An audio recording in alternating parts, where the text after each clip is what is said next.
Okay, hi everyone. So in this video, I'm going to explain the second part of the subtopic, which is the chemical properties of haloalkanes. Now, I'm going to divide this subtopic into few videos. So for this video, I'm going to explain the nucleophilic substitution reaction of haloalkanes. And take note that this is falls on C2. Okay, so let's proceed. Okay, now there are for haloalkanes, there are many types of reactions happen, and the most famous one is nucleophilic substitution. Okay, so basically, like if you want to understand more what is nucleophilic substitution, it is a nucleophile that will undergo substitutions. So how can the substitution happen? Now, say we have this one, we have H, then we have C, H, and we have H here, and we have, for example, like chlorine. Okay, so what will happen? Okay, so we have another nucleophile here. So this nucleophile will eventually attack this carbon here and to make a new bond, which is HC, H, and it will substitute with the nucleophile. And what happened next? The chloride will goes out. So the nucleophile substitute the chloride, and therefore this is why we call it nucleophilic substitution. Okay, so this is the general reaction. Now, there are 5 types of nucleophilic substitution that you have to know. As we can see here, we have the first one, reaction with hydroxide, and we have reaction with alkoxide, we have reaction with carboxylate ion, we have reaction with cyanide, and the last one, reaction with ammonia. Okay, how to say? This electrophile can be divided into 2 types. We have strong electrophile, we have weak nucleophile, and you have to know which nucleophile is strong and which nucleophile is weak. Okay, so more about this I will explain later, but for now, okay, let's take a look each of them. Now, for example, like in the reaction with hydroxide, we have 2 types of nucleophile.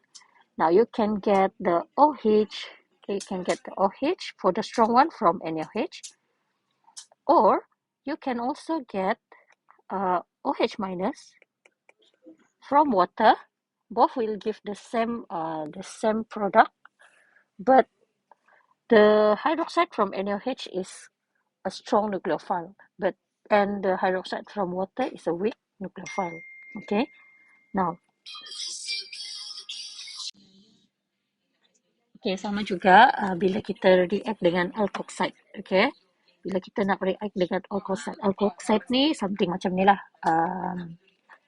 Dia mesti O lepas tu R macam ni lah kan.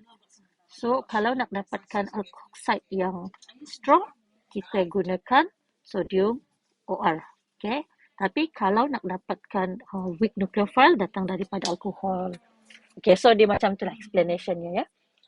So let's proceed. Okay, let's proceed. Now, let's take a look at this. This is the first reaction, a reaction with hydroxide. Okay, so what will be produced? This is our haloalkane. And then when we react with NaOH, we are going to get CH3, CH3, CH3, and then the Br will be substitute with OH. Okay, so kalau kita guna NaOH, okay, katakan you react dengan NaOH, so Br tu akan digantikan dengan OH. Okay, another reagent that you can use is H2O. Okay, sama juga, dia akan hasilkan produk yang sama. Sorry ya, dia tetap akan hasilkan produk yang sama. Yang mana Br tadi akan digantikan dengan OH. Okay. Cuma bezanya kalau H2O ni macam madam sebut tadilah, dia menghasilkan weak nucleophile. Tapi kalau NaOH dia akan menghasilkan strong nucleophile. So kenapa kita perlu tahu strong dengan weak ni? Kita akan madam akan explain dalam next video ya. Okay, sekarang kita lihat second reaction. Okay, second reaction ini dia akan menghasilkan alkoksi. Okay, so ada dua reagent yang kita boleh gunakan. Sama ada kita nak gunakan sodium alkoxide iaitu NaOR ataupun kita nak gunakan alkohol. So apa yang akan berlaku? Okey, katakan mari kita tengok contoh yang ini. Okey, ini adalah kita punya haloalken. Okey, dan kita guna NaOR. Okey, tengok dia tulis sini kan. NaOR. So NaOR tu madam selalu cakap kan, R tu adalah alkyl group. So NaOR itu NaO. Okey, dia punya R adalah CH2 CH3. Inilah R dia. Okey. So apa yang akan berlaku? So pada bahagian di sini ni dia akan putus. Okey, dia akan putus. So sama juga di sini akan putus. So it's like di mana dia putus, di situ yang kita akan bukan di sini. So di mana dia putus tu, di situlah dia akan sambung. Dia putus sini, Okay, dia akan putus di sini. Menghasilkan CH3 CH2 bond O bond CH2 CH3. Okay, manakala tadi Na ni keluar dengan Cl ni kan, plus dia akan jadi NaCl. Okay, ni. Alright, dan contoh kedua adalah apabila kita gunakan alkohol. Okay, alkohol ni memang ada satu misconception daripada pelajar yang mana dia ingat bila kita guna alkohol akan hasilkan OH. Tetapi sebenarnya tak. Okay, sebenarnya apa yang berlaku, alkohol dia akan buat heterolytic cleavage pada bahagian ni. Okay, pada bahagian ni yang mana both of this electron of course will be given to oxygen. So dia putus secara generalnya lah, dia akan putus di sini. Ini pun dia putus sini.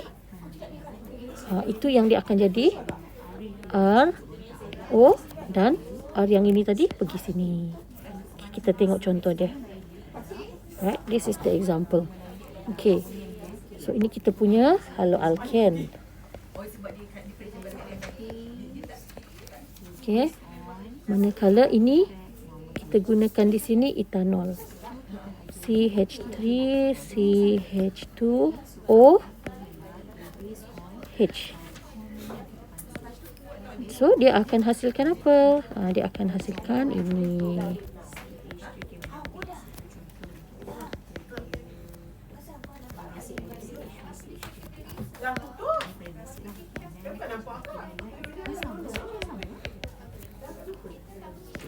Tambah HBr.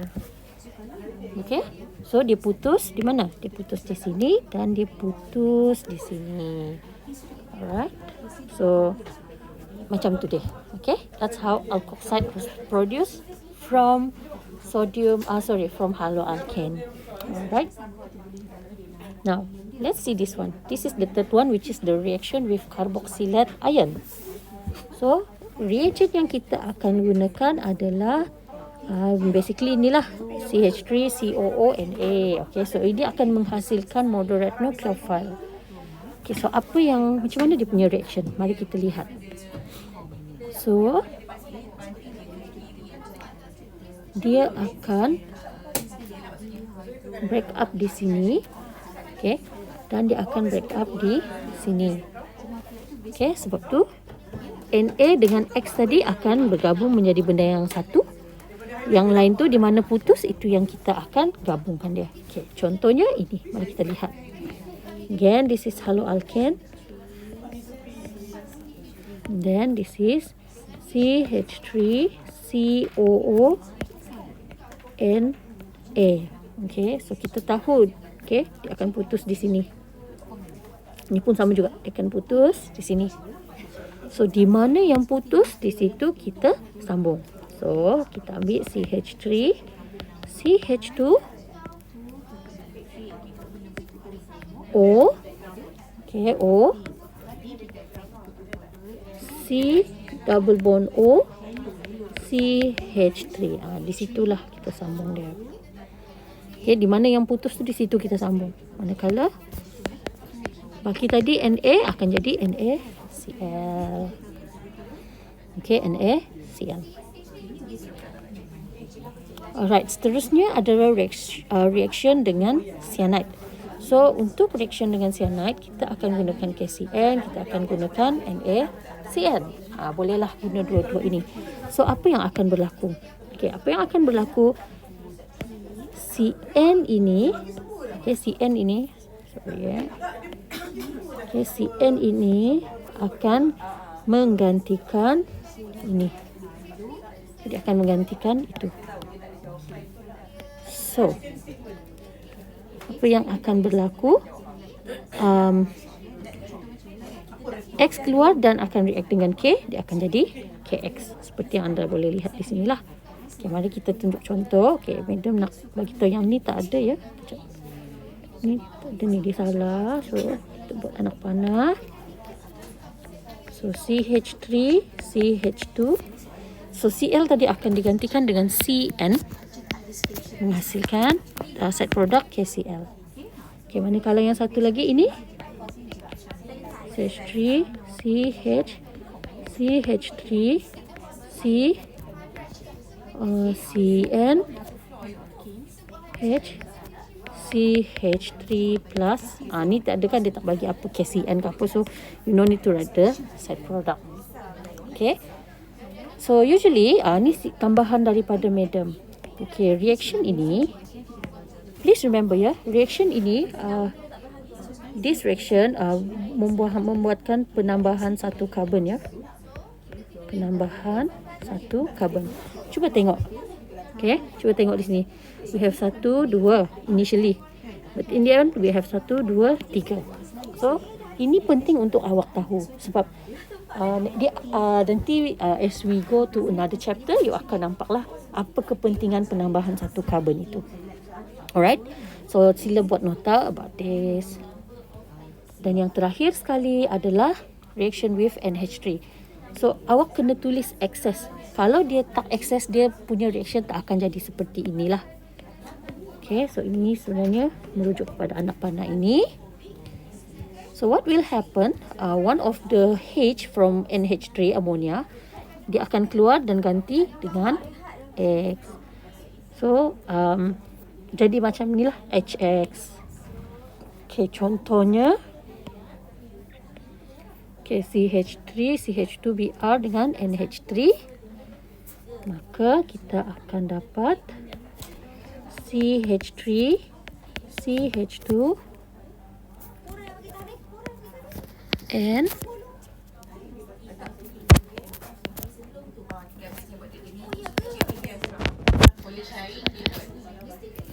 plus HBr.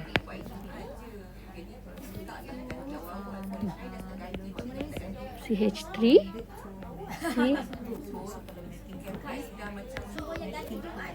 CH3, CH2 plus HBr. Okay, sebelum kita teruskan kepada pembelajaran yang dengan lebih lanjut, mari kita ulang kaji semula apa yang kita belajar tadi. So overall we have 7 reactions. So I put everything in one what we call this, one map like this lah. Okay, so kita mulakan ya. Now the first one is the reaction of haloalkane with NaOH. So apakah perhasilannya? Hasilnya adalah CH3, CH2 dan Cl digantikan dengan OH. Okay? Alright, so seterusnya kita pergi kepada yang kedua. Okay, bawah ini kita dapat CH3, CH2. So, dia akan putus di... dia kebanyakan putus di sinilah. So, in this case, yang ni dia putus dekat sini. Yang tadi tu ini kan. Okay. So, kita akan dapat C double bond O, CH3. Okay. Alright. So, next one. Next one. Dengan NaCN. So, dia pecah dekat sini. Maka kita akan dapat CH3, CH2, CN. Okay. Kemudian reaction haloalkan dengan water. Okay, kalau dengan water sama juga, dia akan hasilkan alkohol. Okay, dia akan hasilkan alkohol. Kemudian next one, this one. Dia akan pecah di sini. Maka dia akan dapat CH3, CH2, O, CH3. Lepas itu, ini yang selalu jadi salah faham pelajar. Dia ingat alkohol tu akan jadi OH. Tak, sebenarnya alkohol belah dekat sini. So, kita akan dapat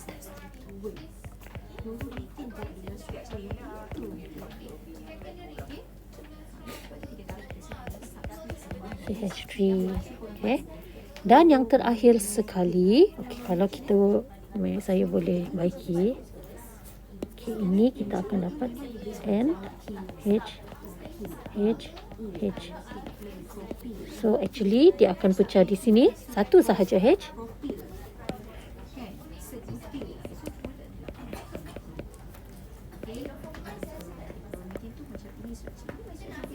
Ni, okay?